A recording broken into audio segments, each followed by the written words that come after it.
sur en fait l'impact que provoque très très clair sur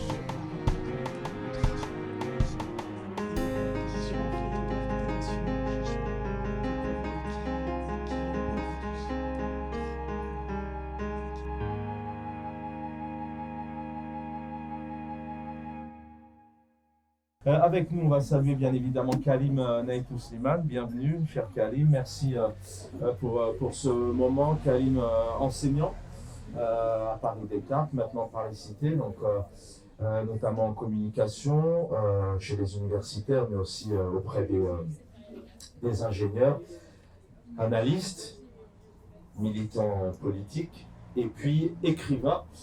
Et on va ensemble prendre une petite vingtaine de minutes pour échanger et vous faire découvrir, vous donner un aperçu, vous donner envie de voyager à travers cette œuvre, Le voleur de feu. Dib, rencontre Deleuze aux éditions Fable Fertile. Je voudrais remercier l'éditeur présent avec nous. D'abord, merci Chaban d'être venu aujourd'hui. Merci à tout le public qui m'a fait l'honneur d'être là aujourd'hui. Merci aussi à l'Impondérable qui nous accueille aujourd'hui. Merci aussi à l'éditeur, les éditions Fable Fertile. J'ai aussi une pensée à notre frère Youssef Zirem qui normalement organise habituellement ce café littéraire et qui, malheureusement, pour des raisons de santé, n'a pas pu être avec nous aujourd'hui. Alors, le voleur de feu parle de quelque chose d'autre, mais qui est lié à l'écriture elle-même, c'est-à-dire à ce paradoxe c'est pas paradoxe, mais en tout cas cette situation particulière dans laquelle se retrouvent beaucoup d'écrivains algériens qui entrent dans le monde de l'écriture par la francophonie. Et c'est d'ailleurs sur ce sujet, si je peux parler un peu plus maintenant du livre, Le voleur de feu, Dib rencontre Deleuze. Et donc là, c'est à ce niveau-là que se fait cette rencontre entre la philosophie de Deleuze et l'écriture de Mohamed Dib. Je suis parti d'un constat de départ en travaillant un peu pour aborder cette question de la francophonie. En partant d'un concept deleuzien qui est la déterritorialisation. Et c'est un concept très très important d'abord pour comprendre l'activité d'écriture, mais surtout dans le cas où ça se fait dans la francophonie. Pour donner une définition très très rapide et très très simpliste de la déterritorialisation, c'est-à-dire c'est le processus par lequel on se déterritorialise, c'est-à-dire on sort d'un territoire de pouvoir, parce qu'un territoire, c'est un espace, mais qui est soumis à un pouvoir, qui est sous le contrôle d'un pouvoir. On se déterritorialise pour quitter cet espace. Et après, on se reterritorialise pour retrouver un peu l'identité qu'on perd, parce qu'il y a une perte de l'identité lorsqu'on quitte son espace. Lorsque vous prenez un Algérien, si vous voulez, qui habite en Algérie et qui se retrouve à Paris, il y a toute une partie de son identité qu'il quitte lorsqu'il se déterritorialise. Et alors, donc, il y a tout un processus de reterritorialisation par lequel les individus s'arrangent, en tout cas, pour retrouver une partie de leur identité perdue un peu pour la reconstituer, si vous voulez. Et donc, dans l'acte de l'écriture, et surtout dans l'écriture francophone, on a affaire à un écrivain qui s'appelle Mohamed Dib, et il entre dans l'écriture à un moment très, très symbolique de l'histoire algérienne, c'était le moment de la colonisation. Donc, l'Algérie était sous la colonisation française, et donc, ce territoire-là était sous domination française. Et donc, vous avez tout un mouvement de lutte anticoloniale qui commence, qui avait ses racines historiques, et vous avez Mohamed Dib entre dans l'écriture à ce moment très particulier de l'histoire, et il choisit de le faire par la langue française.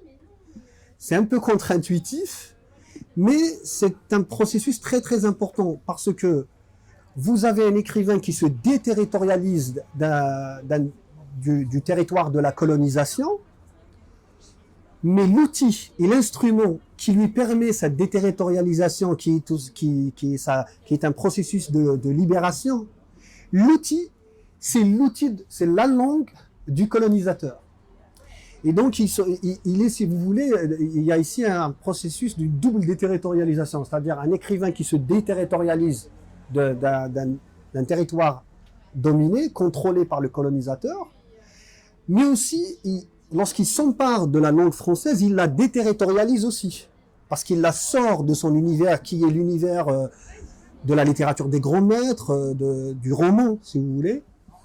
Et après, il trouve tout un ensemble de moyens pour se reterritorialiser, retrouver son identité dans le roman par l'écriture. Donc là, il y a une identité, il y a une double identité qui s'installe, c'est l'identité politique et l'identité poétique. Et c'est pour ça que je dis toujours de cet essai que c'est un essai poético-politique.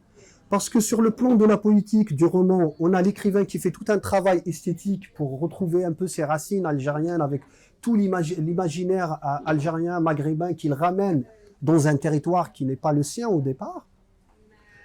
Et aussi, il y a son identité politique à l'époque qui était liée au mouvement de libération. Donc, parce que lui, il était très très proche des milieux du FLN. Donc ça, c'est une première partie de laquelle je parle de l'œuvre. Mais ce qui est intéressant, c'est que cet écrivain, qui était vraiment une des figures emblématiques de la lutte anticoloniale, va se retrouver, juste après l'indépendance de l'Algérie, va se retrouver écarté. Va se retrouver complètement écarté, à tel point qu'il est connu en France, aux États-Unis, au Canada, en Europe, beaucoup plus qu'il ne l'est en Algérie. Et en Algérie, on ne connaît de lui que ses trois premières œuvres, donc ses trois premiers livres, qui a 3 ou 4, parce qu'il y a aussi un recueil de nouvelles et un recueil poétique aussi. On ne connaît de lui que cela. Alors que depuis 62, on a du mal à le croire, dit continuez d'écrire, et même a écrit la partie la plus importante de son œuvre.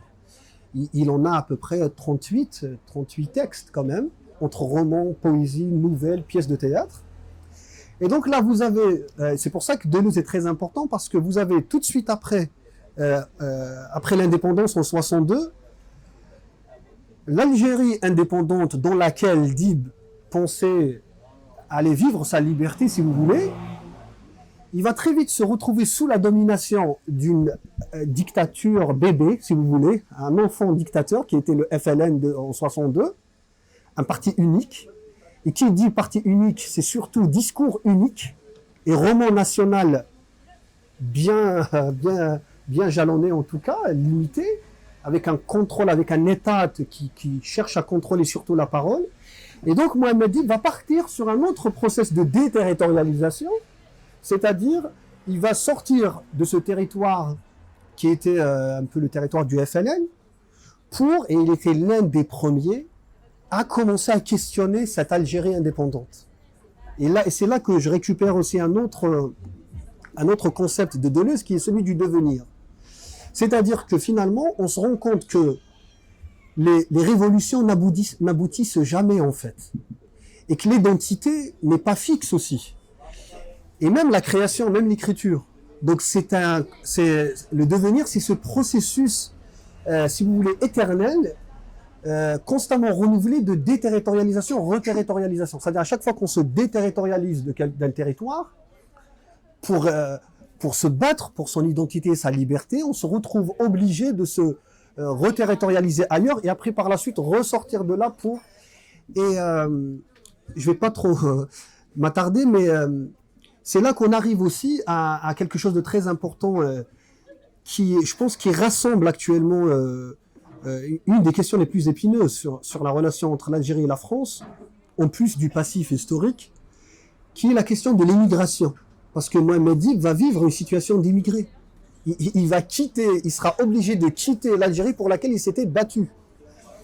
Et donc, quand je vois actuellement comment cette question de l'immigration est traitée, je suis un peu étonné. C'est pour ça qu'un livre comme ça, et surtout quand on reprend des idées de Deleuze, peut prendre vraiment beaucoup d'importance, et surtout quand on le met à la lumière de textes littéraires comme ceux de Mohamed Dib, qui a beaucoup écrit sur l'immigration, mais avec un volet très très différent, parce que tout le monde maintenant parle de l'immigration, mais de son volet, si vous voulez, économique.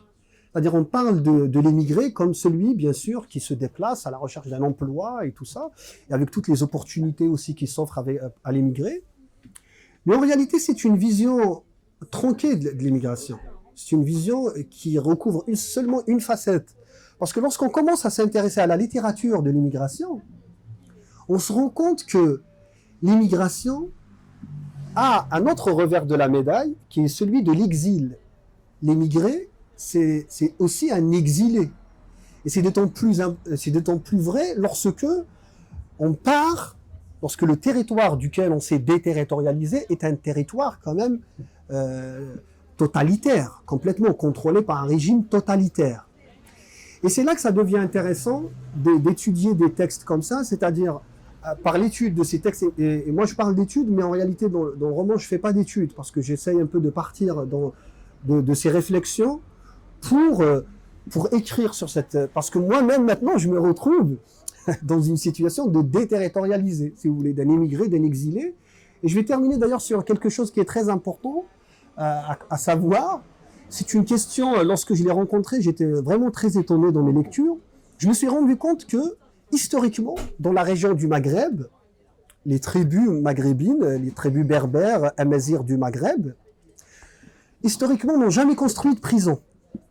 Donc ce sont des populations qui, dans leur politique de protection de la société, de châtiment, n'ont jamais construit de prison. Parce que, dans ces cultures, le châtiment suprême, c'est le bannissement. C'est-à-dire quand un individu commet un péché ou un travers ou quelque chose, lorsque la société, la collectivité veut punir un individu, elle l'éloigne de son territoire. Elle l'exile.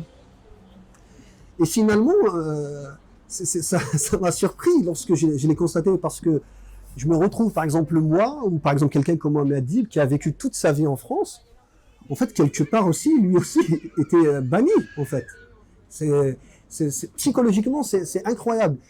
Et c'est pour ça qu'on se retrouve avec quelqu'un comme Mohamed Dib, même lorsqu'il se déterritorialise au fin fond des pays scandinaves, parce que un de ses 3 textes les plus beaux, ça s'appelle la trilogie nordique. Donc il l'a écrite lorsqu'il a été en Finlande.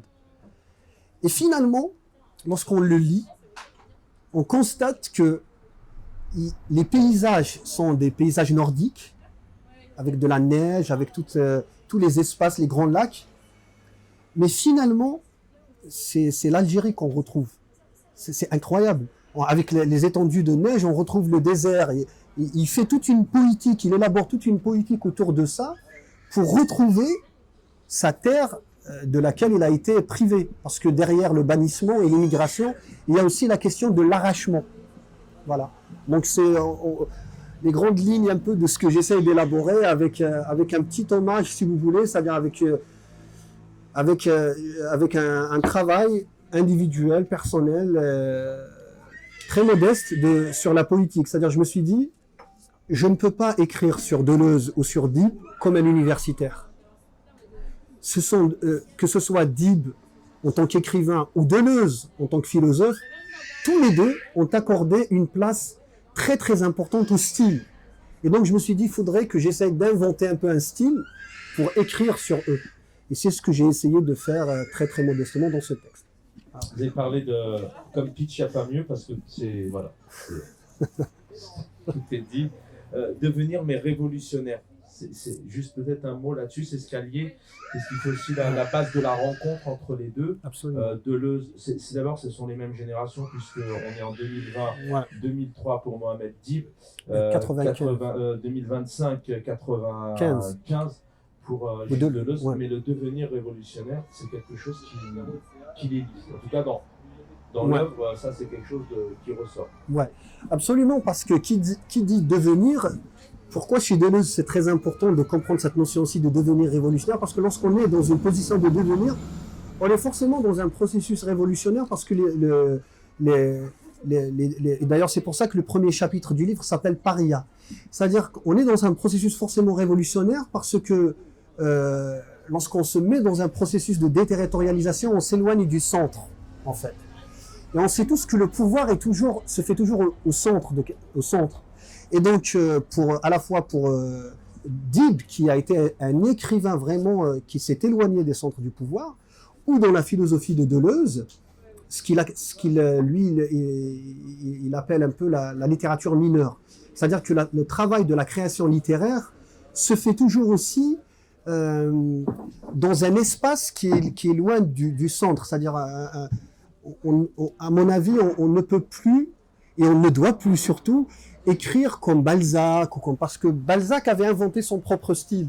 Et donc un écrivain qui se mettrait maintenant à se rapprocher de Balzac pour écrire comme Balzac, peut-être il fera de beaux textes, mais littérairement, il n'aura pas la même valeur que, par exemple, qu'un Signon qui a brisé tous les codes et qui est venu avec un langage surprenant, ou un autre qu'un Proust qui a poussé la recherche esthétique à un point vraiment. Donc, il y a une expression de Deleuze qui dit, il dit, on écrit un peu comme un rat qui fait son terrier, en fait. C'est-à-dire, on se choisit une voie et on creuse.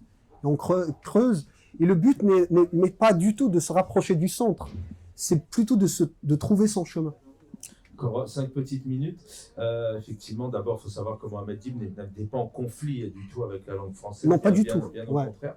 Mais Karim Naïtou Slimane, qui justement est en France, vit en France aujourd'hui. Vous parlez arabe, vous parlez aussi kabyle. Kabyle, ouais. Donc la région montagneuse d'Algérie, dans le nord, en Kabylie. Comment vous avez réussi à équilibrer justement les deux sans avoir d'opposition, sans être en conflit ou créer de conflit entre les deux? Là, je parle à Karim Naïtou Slimane. Hein. Oui, franchement, par une question très, très... là, je vais faire recours à mon sauveur éternel, à Nietzsche. Parce que pour moi, la langue, c'est une question humaine, trop humaine. C'est-à-dire, pour moi, la langue française, elle est à la fois la langue de la France, mais aussi elle est la langue de l'humanité. Et c'est pareil pour l'arabe aussi. C'est la langue des pays qui parlent arabe, mais c'est aussi la langue qui appartient à l'humanité. Et c'est pareil aussi pour ma berbérité, mon identité kabyle, qui passe par la langue kabyle. Et d'ailleurs, dans la culture berbère, lorsqu'on dit, on dit dans les montagnes en Kabylie, lorsqu'on dit à quelqu'un parle kabyle, lorsqu'on lui dit il faut parler kabyle, en fait, dans notre culture, ça ne veut pas dire qu'il faut parler, la langue kabyle. Lorsqu'on vous dit ça, c'est pas du kabyle. En fait, on fait référence à un ensemble de valeurs, qui, par exemple, la recherche de la vérité, par exemple, la droiture, l'intégrité. C'est ça ce que veut dire, si un jour vous êtes en Kabylie perdu quelque part, si on vous dit ça c'est pas du kabyle, on ne parle pas de la langue, on parle d'un ensemble de principes. Et je pense que ce sont des principes finalement universels. Parce que moi je me sens kabyle, je me sens algérien, même lorsque je parle français, même lorsque je parle anglais ou je parle... pour moi la question de la langue, mais elle fait partie, bien sûr, c'est une partie intégrante de l'identité, mais elle ne constitue pas toute l'identité déjà, et surtout c'est très très dangereux d'asseoir l'identité uniquement sur la langue. Ça peut très vite virer à des cauchemars que l'humanité a déjà connus. Et si on cherche dans l'histoire, on va voir que beaucoup de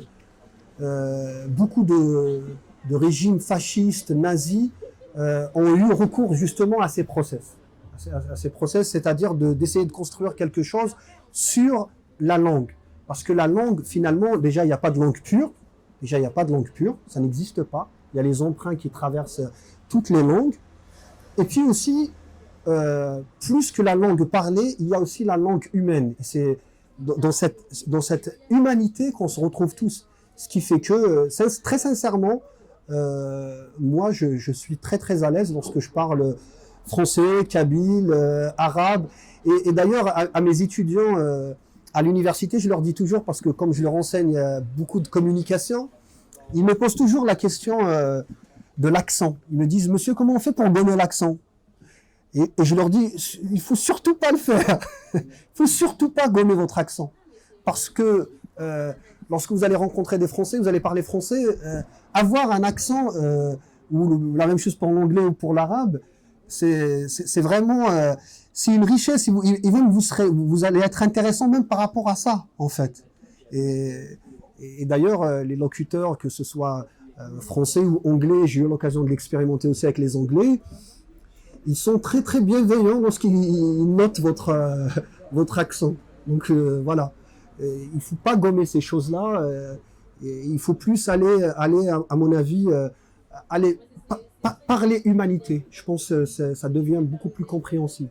C'est intéressant ce que vous dites. Souvent, on a tendance à confondre l'accent et l'articulation, ce qui est totalement différent. Alors, à vous entendre, bien évidemment, c'est un peu particulier comme monde, mais je rappelle tout de même qu'il est sincèrement ouvert à tout le monde. Faites-le lire à vos proches, plus jeunes, moins jeunes.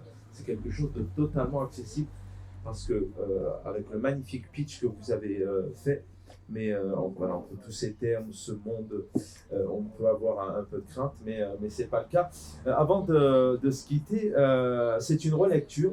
Hein, c'est pas habituellement, on peut avoir affaire à une étude de texte, par exemple. C'est une relecture que vous romancez un peu d'ailleurs, mais vous dites « Il me semble qu'une lecture attentive, voire amoureuse d'une œuvre ne peut que déboucher sur une réécriture en écho qui est une forme de transmission reconnaissante. » Donc là, c'est une relecture et le but c'est de transmettre et puis aussi de faire découvrir. Mohamed Dib, vous le disiez tout à l'heure, c'est vrai qu'une quarantaine d'œuvres, plutôt après l'indépendance, il est plutôt connu à travers le monde, le métier à tisser, si je ne me trompe pas, l'incendie, entre autres sur sa trilogie.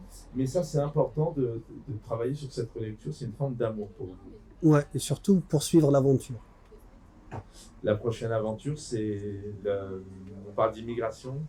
On verra, oui, peut-être. On va essayer d'explorer un peu plus sur cette question de l'immigration, mais avec un regard différent de ce que font de nos jours nos politiques.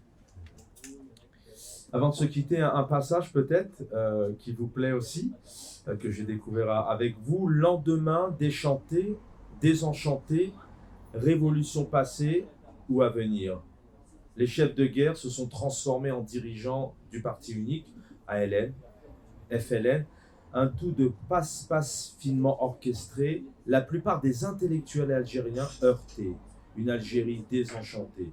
L'euphorie de l'indépendance progressivement s'est tarie, et c'est dans cet espace que l'écrivain place Redouane et Arfia, les protagonistes du roman. Arfia prend en charge le récit, elle explore ses souvenirs aux côtés de ses compagnons au maquis. Le devenir enfant de l'auteur passe d'abord par le devenir femme du narrateur, et Arfia et Redouane de se sentir exclus de cette Algérie nouvelle. Où se réfugier alors, si ce n'est dans le souvenir, dans l'espace anachronique de la mémoire, le lieu de la parole narrative dans la mémoire de Redouane et Arfia, mémoire fragmentaire. Tu m'écoutes? Je ne t'ai pas tout raconté. On ne peut jamais tout raconter. Tu ne sais pas tout. Qu'est-ce que je voulais dire? Déjà, je ne sais plus. Karim Naïtou Slimane, aux éditions Fable Fertile, le voleur de feu. Alors, on ne vous a pas vraiment dit qui est le voleur, qui est le feu, mais je vous laisse vraiment dans votre imaginaire. Voilà, mais en lisant le livre, vous allez comprendre. Mohamed Dib rencontre Gilles Deleuze, voilà, un écrivain d'un autre genre et un autre philosophe qui le lit notamment, qui les lit tous les deux sur ce devenir révolutionnaire, sur ses libertés. Un dernier mot peut-être, Karim, avant de se quitter, un dernier message. Je suis pas très doué pour les messages. Je tiens vraiment à remercier tout le public présent pour cet honneur que vous me faites. C'est vraiment beaucoup d'honneur pour moi. Merci beaucoup. Merci à tous. Voilà, je vous invite à continuer l'échange avec Karim. Voilà, des questions, des réactions, n'hésitez pas. Oui, Karim, je vais peut-être poser une question idiote, mais n'ayant pas encore lu le livre, c'est extrêmement clair la façon dont tu en parles, donc je vois très bien de quoi tu vas parler, mais ce terme de voleur de feu, comme ça à l'aveugle avant d'ouvrir le livre, bon, le titre m'avait beaucoup plu, et pour moi il évoque le mythe de Prométhée. Tout à fait. Tout à fait. C'est vraiment le premier surnom de Prométhée dans la mythologie grecque. Ouais. Et je voulais savoir qui est Prométhée. C'est Deleuze ou c'est Dib? L'un et l'autre. Tout à fait. Le voleur de feu, ça fait référence au mythe prométhéen. Mais qui est le voleur de feu? Je suis tenté de dire que c'est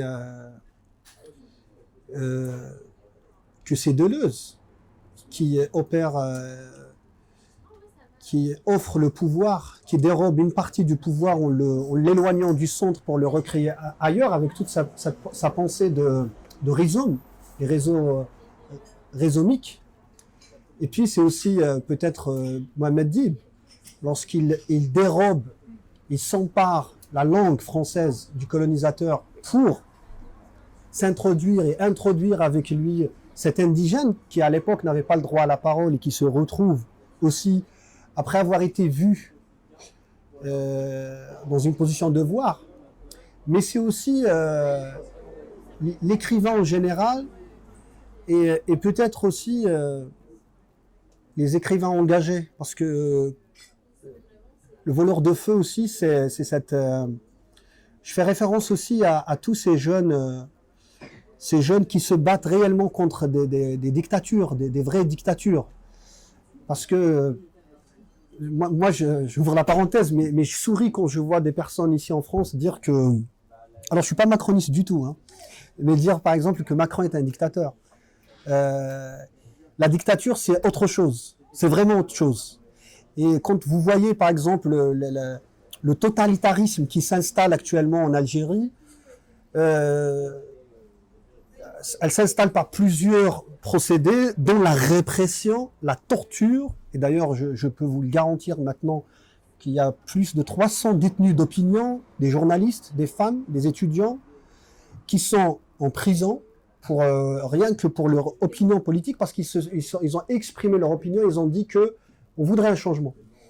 Mais dans toute cette situation de répression, l'un aussi des procédés les plus violents aussi de domination qu'utilisent les dictateurs et les régimes totalitaires, c'est aussi c'est d'éloigner le peuple, c'est d'éloigner les jeunes, c'est d'éloigner les individus du savoir. Et le voleur de feu, c'est celui qui vole ce feu pour l'offrir, pour sortir, parce que moi, quand j'essaye de travailler sur ces textes-là, c'est exprès que je ne l'ai pas fait avec ma posture universitaire. Je ne voulais pas écrire un livre pour spécialistes. Et puis, aussi, le voleur de feu, c'est peut-être aussi ces milliers, ces millions de jeunes Algériens qui sont sortis il y a maintenant 3 ans et quelques, un 22 février 2019. Ils sont sortis dans un magnifique mouvement contre la dictature, un mouvement pacifique. Voilà. Donc, ce sont peut-être eux, parce qu'ils ont voulu arracher le pouvoir de la main de ces tortionnaires du peuple pour le mettre un peu partout, le placer un peu partout en Algérie, pour que le peuple retrouve une partie de sa souveraineté qui a été confisquée. Merci. Karim, très intéressante cette question, si je puis me permettre. Est-ce que vous faites une similitude avec aujourd'hui, en 2022, plus de 300 détenus? Effectivement, on s'exprime sur Facebook, c'est compliqué en Algérie. Mohamed Dib, déjà après l'indépendance, il posait problème, hein, déjà, oui. posait problème au parti unique. Vous pouvez réagir là-dessus, bien sûr. Et est-ce que réellement ça a changé 60 ans après, ou est-ce qu'on est toujours malheureusement dans le même état d'esprit pour le pouvoir algérien, ceux qui dirigent ce pays? Non, ça n'a pas changé, au contraire, ça s'est aggravé. Ça s'est aggravé parce que maintenant, un intellectuel algérien, on va dire, qui va un peu sur les voies qui tient sa liberté, à la fois par ce qu'il écrit, par comment il écrit et par ce qu'il dit, se retrouve soit en prison, soit en exil, soit à 2 pieds sous terre. Ah, donc c'est ça, voilà, c'est la réalité. Mohamed Dib a été exilé après l'indépendance de l'Algérie. Kateb Yassine a été marginalisé dans un théâtre au fin fond de Bel Abbès où il ne pouvait plus rien faire. Et Mouloud Mamri assassiné. Voilà. Pour ne donner que ces exemples de grands écrivains algériens.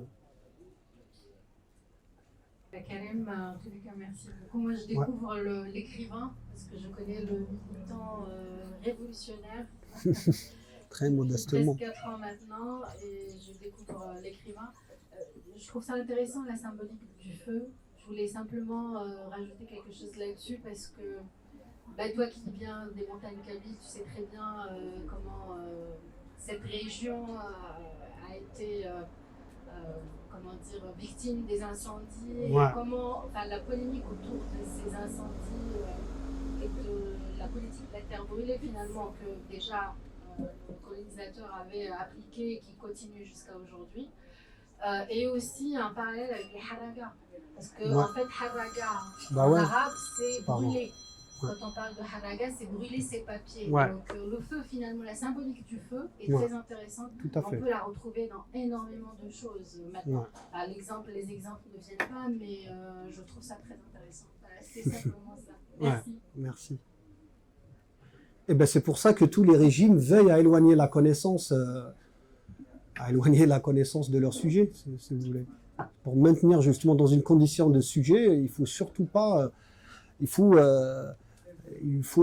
éloigner la connaissance, c'est-à-dire maintenir dans l'ignorance. Et on le retrouve partout, hein. On le retrouve dans toutes les formes de totalitarisme. C'est quand vous regardez, par exemple, quand je pense au totalitarisme, pour rester sur cette question de la connaissance, quand vous lisez George Orwell 1984, on décide carrément d'amputer la langue d'un ensemble de mots pour mettre fin à la pensée, en fait. Et surtout à la pensée critique. Vous parlez de Déterritorialisation. C'est très compliqué à prononcer, même pour Deleuze lui-même. En parlant de ça, quand vous parlez de DIB, est-ce que cette forme de sortie de la langue n'a pas été bénéfique pour l'Algérie, quelque part, et maléfique, entre guillemets, pour la France, parce que ça a été destiné surtout à une élite européenne. Il n'y avait pas beaucoup de lettrés à l'époque. Oui, Une petite minorité. vous parlez dans le contexte colonial, c'est-à-dire il n'y avait pas beaucoup d'indigènes. Voilà, c'est Ouais. ça, non, mais c'est les 3 œuvres initiales Ah bah oui, qui ont oui. été gardées, qui sont maintenant au summum de tout, comme s'il n'avait rien fait. Ah oui, oui, totalement. C'est-à-dire qu'à l'époque coloniale, déjà pour les indigènes, déjà ils étaient maintenus aussi à l'écart des écoles, donc il n'y avait pas beaucoup d'indigènes qui allaient à l'école. Et surtout, éloignés de tout l'horizon littéraire. On écrivait sur eux, on parlait d'eux, mais ils ne pouvaient pas prendre la parole. Et c'est pour ça que je parle aussi, c'est pour ça qu'il y a toute la métaphore du voleur de feu. Mais vous avez par contre, vous avez quelques écrivains, quelques personnages qui se sont emparés de cette langue. C'est pour ça que je dis ce qui est intéressant dans cette situation et dans toutes les situations humaines, c'est que parfois c'est au moment où vous pensez ne pas avoir de moyens que le moyen qui a servi en fait pour vous ligoter va devenir un instrument de libération. Et c'est pour ça aussi que je parle, même lorsqu'on parle des relations franco-algériennes, il faut sortir du discours officiel à la fois qui a été maintenu par les deux systèmes, c'est-à-dire lorsqu'on parle et ça j'ai parlé de ça par ailleurs, mais lorsqu'on parle par exemple de la France, c'est vrai que la France, et c'est là qu'il faut être qu'il faut vraiment aller dans la complexité, il faut pas hésiter, hein. C'est-à-dire la France a été le colonisateur, donc pour nous c'est l'histoire de la France, c'est l'histoire de la colonisation, mais aussi c'est l'histoire des droits de l'homme, des Lumières, de la pensée critique. Et pour les révolutionnaires algériens, la Révolution française était une référence majeure.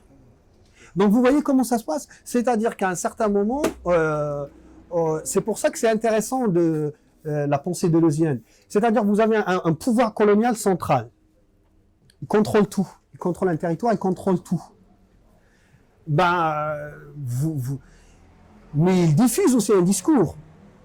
Il diffuse un discours. Il dit qu'il est là, par exemple, si on prend à ses origines, pour civiliser, par exemple, l'Afrique, la mission civilisatrice. Et bien là, vous avez à un certain moment un ensemble d'indigènes qui vont aller à l'école, qui vont parler français, qui vont prendre ces mêmes outils de pensée et au nom des droits de l'homme vont réclamer leur libération. Ils vont se libérer par ces outils qui, à la base, venaient de la métropole. Vous voyez? Donc c'est pour ça que moi je dis, même dans la situation d'immigrés, même dans la situation d'immigration, il faut s'éloigner de la simplicité et surtout de la binarité. Hein? Il n'y a pas qu'une seule France. Il y a des Frances. Et il n'y a pas qu'une seule Algérie. Il y a des Algéries. Et il n'y a pas une seule histoire. Il y a des histoires. Et l'histoire n'est jamais achevée. Vous voyez? L'histoire ne s'achève jamais. Et à chaque fois qu'il y a un nouvel événement, j'ai envie de dire qu'elle recommence à chaque fois. C'est à chaque fois, c'est un cercle éternel, mais qui recommence toujours. C'est pas, quand je dis c'est un éternel recommencement, c'est pas dans le sens d'un cercle vicieux. Non, pas du tout. Au contraire, de quelque chose, d'un éternel recommencement, mais très, très, dans le sens nietzschéen. C'est-à-dire qu'il nous pousse à être tout le temps en responsabilité devant ce que nous faisons. Hein? Ce qui importe dans l'histoire, par exemple dans cette question très très épineuse, ce qui importe sur à mon avis, hein, sur ce sujet de l'histoire France, Algérie, Algérie-France, c'est ce que nous en faisons actuellement. Dib, quand il s'empare de la langue du colonisateur, il démine la langue du colonisateur, il fait un travail de recréation, il donne dans sa littérature, il donne des prénoms, des noms, des visages et des histoires aux Algériens, ce que le roman français de l'époque ne pratique pas, c'est le colonisateur. Ouais. Et donc c'est intéressant parce que je pense qu'il faut effectivement bien comprendre que le débat se situe ailleurs. C'est que pour un écrivain, toute langue est une langue étrangère. Et donc Dib, dans son appropriation, déterritorialise, pour reprendre ce concept deleuzien. Et cette territorialisation, c'est une recréation.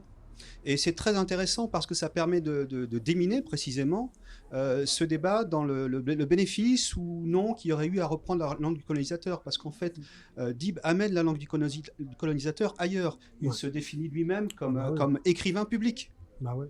Et cet écrivain public donne ses lettres à un peuple qui n'a pas eu ses lettres avec le colonisateur. Tout à fait. Alors moi je vous remercie parce que le discours était vraiment très très clair sur la détériorisation, sur en fait l'altération que provoque la rencontre avec l'autre et l'altération qui est en fait un enrichissement et qui apporte quelque chose de neuf. Et alors, la langue est comme vous le dites très bien, est une arme à double tranchant. Et on ne peut rien faire sans la langue, parce que la langue, c'est effectivement l'universel. Et j'ai bien aimé le rapport que vous avez évoqué à 1984, avec la novlangue, où là, la langue est complètement détruite. Ouais. Elle est complètement détruite parce que quand on dit la vérité, c'est le mensonge, par exemple, on ne peut plus parler. C'est-à-dire que c'est pas seulement on ne peut pas savoir, c'est qu'on ne peut plus parler, on ne peut plus penser. Et c'est ce qu'on voit, pas seulement en Algérie, hélas, un peu partout. Et chaque personne qui s'empare de la langue pour écrire apporte son monde, son univers. Et parce que la langue, c'est comme vous l'avez dit d'ailleurs, il ne s'agit pas seulement de communiquer, on se représente le monde avec une langue. On se représente le monde. Et la relation aux langues différentes, c'est une relation à des représentations du monde différentes, voilà, à des conceptions différentes. Voilà, je voulais vous remercier pour cette intervention. Et d'ailleurs, même pour parler un peu poétique, je peux rajouter quelque chose sur cette idée, c'est que même sur le travail de l'écrivain, et là c'est pas le propre d'un écrivain francophone, même de tous les écrivains, c'est-à-dire même pour un écrivain natif de la langue française lorsqu'il se met à écrire en français. Et ça, je trouve le concept de déterritorialisation est extrêmement important. C'est que Deleuze dit quelque chose de magnifique. Il dit que un écrivain doit se mettre dans la position d'étranger par rapport à sa propre langue. Parce qu'un écrivain doit d'abord inventer son propre langage pour exister en tant que poète. Donc il se déterritorialise déjà à l'intérieur de la langue, à l'intérieur de sa langue. Et d'ailleurs, à un certain moment, il dit un passage aussi qui est très intéressant. Il dit l'écrivain, c'est celui qui fait bégayer le langage, qui fait parler le langage autre chose que ce qu'il dit d'habitude. Parce que le poète, c'est ça. Et c'est pour ça qu'on autorise au poète, et ça c'est un proverbe arabe, on dit que dans la culture arabe, le poète a le droit de commettre des erreurs, même en grammaire. Il a le droit, quand c'est nécessaire. Et pourquoi? Parce qu'il y a le proverbe qui dit on autorise au poète ce qu'on n'autorise pas à l'individu lambda. C'est-à-dire dans le cadre d'une écriture poétique, lorsqu'on est contraint, dans la culture arabe, on a le droit de commettre des erreurs de grammaire pour faire par exemple des rimes, pour créer des choses comme ça. Parce qu'on sait très bien que le poète fait un travail particulier sur la langue. Et aussi dans l'activité d'écriture, il y a aussi un autre mouvement de déterritorialisation par rapport à soi. Parce que l'écrivain, c'est qui? C'est celui qui dit « je » pour ne plus exister. Moi, quand je parle, c'est pour ça que je vous dis, dès que vous m'avez donné la parole pour parler de moi-même, vous avez vu, je me suis mis à essayer de parler de mon texte. Parce que je sais très bien que moi-même, je ne suis pas intéressant dans ce monde. Ce qui est intéressant, c'est le texte qui est passé par moi à un certain moment. Et d'ailleurs, c'est là que dit... c'est là aussi qu'on retrouve une expression très intéressante de Deleuze, qui dit que il n'y a pas d'affaires personnelles en littérature. Il n'y a pas d'affaires personnelles. L'intime n'a pas beaucoup d'importance, sauf lorsque il est lié à quelque chose qui dépasse l'affaire personnelle. Il n'y a rien de personnel. Même lorsque c'est un récit sur soi, par exemple, ou sur sa propre famille, il se connecte, parce qu'il se fait dans un rapport, pour revenir à l'altérité, un rapport d'altérité. C'est-à-dire, on écrit toujours par rapport à un autre. C'est toujours par rapport à un autre. On n'écrit jamais pour soi. Sinon, on ne se mettrait pas à écrire. Et c'est là qu'il y a l'audace des écrivains et aussi un peu leur folie. Parce que c'est des gens qui se mettent à écrire sur des choses et qu'ils assument par la suite ou parfois qui leur échappent complètement. Et c'est pour ça qu'on se retrouve avec des écrivains auxquels on fait des procès et qui se retrouvent à dire « moi, je voulais pas dire ça, mais ça a échappé. C'est bon ».